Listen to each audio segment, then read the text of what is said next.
హైదరాబాద్లో హైడ్రా కూల్చివేతలు మళ్లీ మొదలయ్యాయి. వినాయక నవరాత్రుల సందర్భంగా కొంత విరామం ప్రకటించిన హైడ్రా మళ్లీ తన దూకుడు చూపిస్తోంది. చెరువులు, కుంటలే కాదు ఇతర ప్రాంతాల్లో ప్రభుత్వ భూమి ఆక్రమించిన హైడ్రా వదలటం లేదు.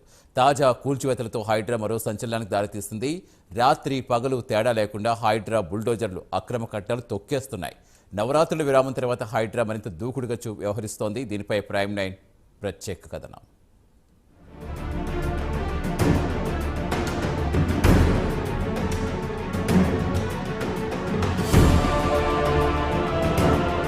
గ్రేటర్ హైదరాబాద్ పరిధిలో ప్రభుత్వ భూములు, చెరువుల పరిరక్షణే లక్ష్యంగా అక్రమ నిర్మాణాలను హైడ్రా కూల్చేస్తున్న సంగతి తెలిసిందే. ఆదివారం నుంచి మళ్లీ కూల్చివేతలో నిమగ్నమైన హైడ్రా బుల్డోజర్లు సోమవారం కూడా గర్జించాయి.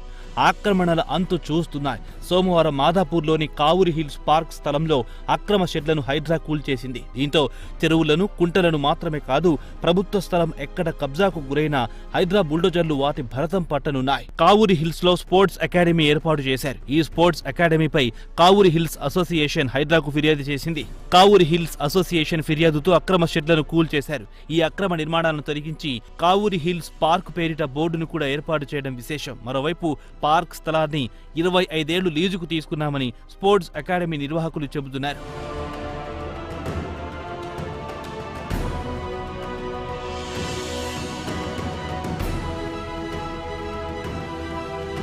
హైడ్రా బుల్డోజర్లకు రాత్రి పగలు తేడా లేదు. ఎనీటైం రెడీ అయినట్టుగా అక్రమ కట్టడాలను తొక్కించేస్తున్నాయి. తాజాగా అమీన్పూర్లో చీకట్లో కూడా ఆగకుండా హైడ్రా కూల్చివేతలు కొనసాగుతున్నాయి. కృష్ణారెడ్డిపేటలో లైట్ల వెలుతురులో అక్రమ నిర్మాణాలను బాహుబలి బుల్డోజర్ కూల్చివేసింది. మరోవైపు పటేల్ గూడలో చివరి దశకు హైడ్రా కూల్చివేతలు చేరుకున్నాయి. పటేల్ నగర్ లో 16 నిర్మాణాలు నేలమట్టం చేశారు హైడ్రా అధికారులు.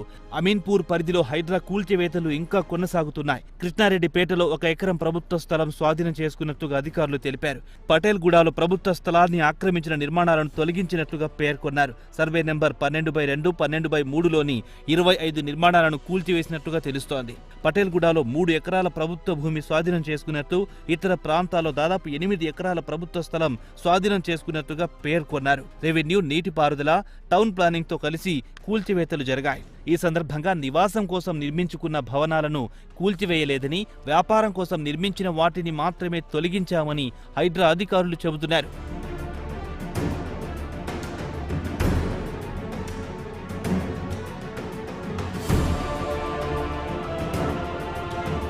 కూకట్పల్లి నల్ల చెరువు పరిధిలో అక్రమ కట్టడాలను హైడ్రా కూల్చివేసింది. మొత్తం చెరువు విస్తీర్ణం 27 ఎకరాలుండాలి. కానీ FTL బఫర్ జోన్లలో 7 ఎకరాల వరకు ఆక్రమణకు గురయ్యాయి. బఫర్ జోన్లోని 4 ఎకరాల్లో 50కి పైగా భవనాలు, అపార్ట్మెంట్లు నిర్మించినట్టుగా గుర్తించారు. అలాగే FTL పరిధిలో 3 ఎకరాల్లో 25 భవనాలు, 16 షెడ్లు నిర్మించినట్లు తెలుస్తోంది. నివాసమున్న భవనాలను మినహాయించి మిగిలిన షెడ్లను కూల్చివేసింది హైడ్రా. పోలీసుల పర్యవేక్షణలో ఈ నిర్మాణాలు కూల్చివేస్తున్నారు. ఈ కూల్చివేతల్లో విల్లాలు కూడా ఉండడం గమనించదగ్గ పరిణామం. మరోవైపు ఈ నిర్మాణాలకు అనుమతులిచ్చిన అధికారులను సైతం వదిలే ప్రసక్తే లేదని సీఎం రేవంత్ రెడ్డి గట్టిగా చెబుతున్నారు. ఇదిలా ఉంటే దుర్గం చెరువు కూల్చివేతలపై హైకోర్టు స్టే విధించింది.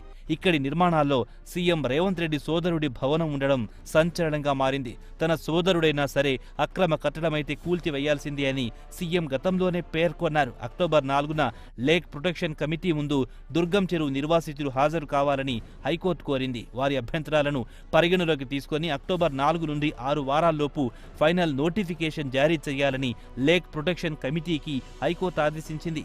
చూడాలి మరి ఏం జరగబోతుందో రాబోయే రోజుల్లో.